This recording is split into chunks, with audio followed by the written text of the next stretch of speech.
लगभग हर भारतीय रसोई में हरी मिर्च का इस्तेमाल रोज़ाना किसी न किसी रूप में किया जाता है। हरी मिर्च भारतीय व्यंजनों को बनाने में सबसे ज़्यादा इस्तेमाल की जाने वाले मसालों में से एक है।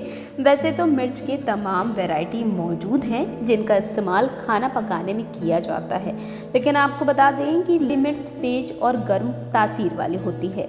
वैसे तो लोग हरी मिर्च का सेवन स्वाद के लिए करते हैं, लेकिन ये स्वास्थ्य के लिए भी काफ़ी ज़्यादा लाभदायक होती है। साथ ही कोरोना काल में इसके सेवन का फायदा भी मिलेगा। जी हाँ, बता दें कि हरी मिर्च में protein, fibre, healthy fat, potassium, iron, magnesium, sodium पाया जाता है। कोरोना वायरस के संक्रमण को रोकने के लिए हमारे शरीर की रोग प्रतिरोधक क्षमता अहम रोल अदा करती है।